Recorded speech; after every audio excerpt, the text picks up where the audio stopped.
श्रद्धा के साथ मैं उनका यहाँ स्मरण करना चाहता हूँ। 85 वर्ष की आयु तक निरंतर वो इस विषय पे काम करते रहे और ये बोलते बोलते रटते रटते अंत में वो चले गए कि शायद कोई इस पे कभी काम करेगा, कोई इसके बारे में कभी बात करेगा। तो मेरे पास जो कुछ है उसमें उनका बड़ा योगदान है, सीवी कांत साहब का। ये उनकी डिजाइन है, ये वो पूरी प्रॉपर ड्राइंग है जो सीवी कांत साहब ने बनाई थी। और इसमें you can see how Bhoj had created that reservoir.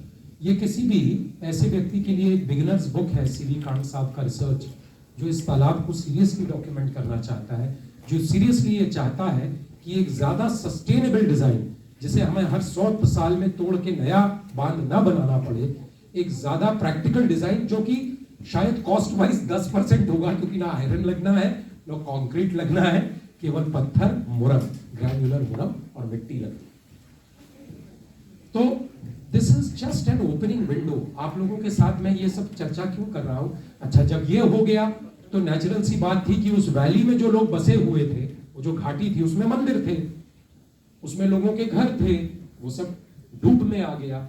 उसका प्रमाण, उसमें किला था, वो भी डूब गया नीचे घाटी में। उसका प्रमाण क्या है कि जब आप वीआईपी रोड पे जाते हैं तो आप देखते हैं ना, राजा भोज एक किले की बैस्टियन पे खड़े हैं, एक किले की बुर्ज पे खड़े हैं। तो किले की बुर्ज वहां पानी में कैसे है? ये वो किला था जो डूब गया। और इसकी कंटिन्यूटी मिलती है भोपाल में जो ऊपर पुराना किला है उसके साथ। तो वो सारा हिस्सा डूब गया। तो उस डूबे हुए हिस्से के लोगों को पुनः बसाने के लिए भोज ने बसाया भोजपा, वो नगर जो वहां से शुरू हुआ, जिसको आज आप पुराना भोपाल या चौक बाजार कहते हैं, और वो जो आज इतना बड़ा शहर बन गया।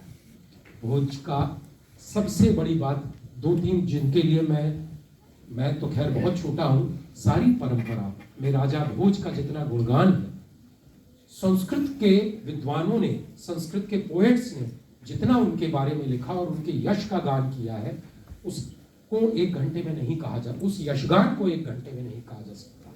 उसका कारण क्या है? उसका कारण यह है कि पहली बात यह थी कि भोज एक ऐसा आदमी था जिस पर सरस्वती की कृपा भी थी, लक्ष्मी की कृपा भी थी और काली की कृपा भी थी। वो जितना उद्भट योद्धा था, जितना जबरदस्त मिलिट्री जनरल था, जितना जबरदस्त एडमिनिस्ट्रेटर थे, वो उतने ही बड़े विद्वान थे। और जो स्वयं विद्वान होता है उसको विद्वानों की कद्र होती है। राजा भोज, ये डॉक्यूमेंटेड है, राजा भोज हर साल धार में 40 दिन का 2 बार सेमिनार कराते थे। एवरी 6 मंथ्स, एक बार सूर्य उत्तरायण में, एक बार दक्षिणायन में। 40 दिन का सेमिनार होता था, जिनमें देश भर में लोगों ने साल भर जितना डॉक्यूमेंटेशन एंड रिसर्च किया है वो सब लेकर आते थे, वो सब इकट्ठा किया जाता था और उनको अगले साल के लिए ग्रांट्स दी जाती। ये डॉक्यूमेंटेड है। और महानता क्या है कि हमारा ज्ञान ओरल ट्रेडिशंस में था, हमारे यहाँ लिखने का कल्चर था नहीं, ओरल ट्रेडिशंस में था। उस सारे ओरल ट्रेडिशन को भोज ने डॉक्यूमेंट किया और ठीक ऐसे समय में किया कि जिसके बाद हमारे पुस्तकालय जलाए जाने थे, हमारे मंदिर नष्ट किए जाने वाले थे, 1000 साल का कत्लेआम भारत को झेलना था। उसके पहले भोज इस ज्ञान को सुरक्षित कर गए। यह उनका बड़ा कंट्रीब्यूशन है। और उससे भी बड़ा कंट्रीब्यूशन यह है कि ज्ञान तो बहुतों के पास होता है, भोज ने, जैसा मैंने आपसे कहा था, यह भूमि मेरी है नहीं, मैं इस भूमि का हूं। तो इस भूमि के लिए भोज क्या कंट्रीब्यूट कर सकते थे?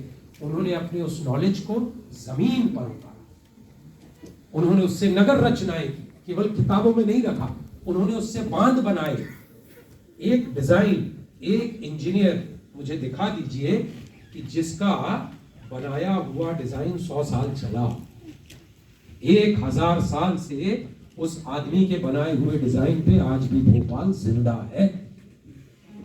इसको कहते हैं डिजाइन, इसको कहते हैं विजन। और हम उसके उत्तराधिकारी केवल उसको देखकर खुश हो लेते हैं कि ये था हमारे पास पापा जी का हीरा। ये हमारी विडंबना है। नेहा के पिताजी की एक कविता है, विकलता। उसके अंत में उन्होंने लिखा, नहीं मैं तो नहीं धड़क सकता इन सब के भीतर भीतर हृदय सा, और पुरखों के लिए अपने कहा कि न जाने किन मुहावरों में सरापेंगे हमको, हमारे पुरखे हमें कौन सा श्राप देते होंगे जब वो ये देखते होंगे कि हमने उनकी ज्ञान की विरासत का क्या बाजा बचाया है। शर्म आती है, दुख होता है, कार उठता है भीतर से, और क्या करें, जितना कर सकते हैं वही करें। और एक बात बहुत महत्वपूर्ण ये कि भोज के पास ये डिजाइन कहां से आया, वेदों से। वेदों में ये डिजाइन कहां से आया? आप सब इंजीनियर्स हैं, आप एल्गोरिदम समझते हैं, है ना? एल्गोरिदम्स में का मतलब ये होता है एक डिफाइंड प्रोपोगेशन होता है। सारी सृष्टि, सारा का सारा यूनिवर्स, हम ये सब जानते हैं कि एक डिफाइंड प्रोपोगेशन में है।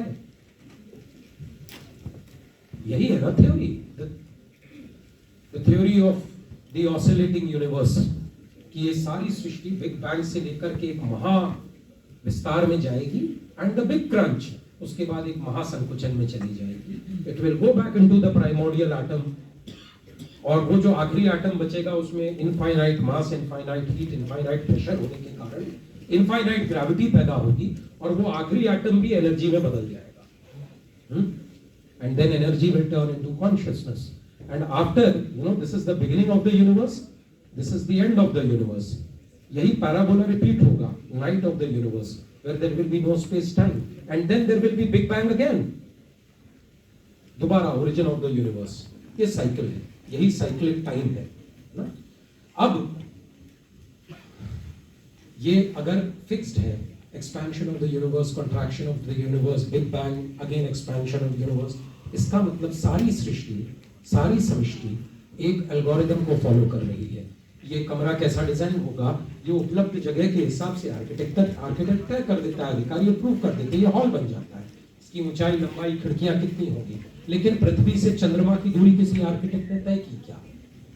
सूर्य की पृथ्वी से दूरी किसी ने तय की क्या? आप ये जानकर हैरान हो जाएंगे, चंद्रमा का जो डायमीटर है, the diameter of the moon, वो 400 गुना कम है सूर्य से। सूर्य का डायमीटर चंद्रमा से 400 गुना है। लेकिन हैरानी की बात ये नहीं है, हैरानी की बात ये है कि चंद्रमा से हमारी दूरी जितनी है, सूर्य से हमारी दूरी एग्जैक्ट उससे 400 गुना ज्यादा है। यानी हमारे लिए जीवन संभव करने के लिए जो आवश्यक था, एग्जैक्ट उनके साइज के हिसाब से डिस्टेंस पृथ्वी से अगर वो 2% भी कम ज्यादा हो जाता तो पृथ्वी पे जीवन संभव नहीं। कैसे हुआ? किसने डिजाइन किया? किसने तय किया कि चंद्रमा जो है वो 28.6 या 28.96 डेज में ही अपनी गति पूरी करेगा पृथ्वी के चारों तरफ। अगर वो 19-20 हो जाए तो पृथ्वी पे जीवन संभव नहीं। इसको कहता है, ये वो महानियम है, ये वो ग्रेट लॉज ऑफ यूनिवर्स हैं जिनको हम आज तक समझ नहीं पाए। वो कौन से महानियम हैं जिनको फॉलो करते हुए गैलेक्सीज बढ़ रही हैं, जीवन संभव हो रहा है, पृथ्वी पे जीवन पल रहा है। एक मैसिव एक्सपेंशन होगा, कॉन्ट्रैक्शन होगा, फिर बिग बैंग होगा। The great laws of the expansion and contraction of the universe and the functioning of the universe are not known to us. उन एल्गोरिदम्स को वेदों में जाना है। वेदों में उनको कहा गया ऋतम। जो लॉज ऑफ यूनिवर्स हैं, कॉस्मिक लॉज हैं, जिनसे पूरा कॉस्मोस प्रोपोगेट हो रहा है, उनको वेदों ने कहा है ऋतम। अंग्रेजों ने उसको उठाया और बनवाया रिदम। तो रिदम का आपको कहीं लैटिन या ग्रीक में कोई ओरिजिन नहीं मिलेगा, वो संस्कृत शब्द है ऋतम, है ना? और ऋतम से, ऋत शब्द से बनी ऋतु, कि ऋत के कारण ऋतु बार बार लौट कर आती है। ऋतम के महानियमों को वेदों ने अपने भीतर समाया। वेदों के महानियमों के आधार पे आर्किटेक्चर के सूत्र बने। यानी ये जो नगर है, ये कॉस्मिक डिजाइन है, ये वैदिक डिजाइन, ये कॉस्मिक रिदम में है। केदारनाथ का मंदिर कॉस्मिक रिदम में है। राजराजा चोल का मंदिर बनाया हुआ दक्षिण में कॉस्मिक रिदम में है, नीलकंठेश्वर कॉस्मिक रिदम में है, भोज का बांध कॉस्मिक रिदम में है, तब उसकी एज इनफाइनाइट होती है। इस सूत्र को, इस गहराई को समझिए मैं क्या कहना चाह रहा हूं। ये है वैदिक डिजाइन। दरअसल वो वैदिक नहीं है, वो कॉस्मिक है। अगर आप डिजाइन के इस धरातल पर काम करना चाहते हैं तब आपके लिए ये ज्ञान है। और यहां पर वो कठिनाई होगी कि आपको मिट्टी भी खुद खोदनी पड़ेगी, रास्ता भी खुद बनाना पड़ेगा, चलना भी खुद पड़ेगा, क्योंकि आप वो पहले होंगे जो उस रास्ते पर चल रहे हैं। बताने वाले बहुत होंगे कैसे करना है। तो मेरी शुभकामनाएं आप सबके साथ हैं। समय मैंने बहुत सारा ले लिया आप सबका।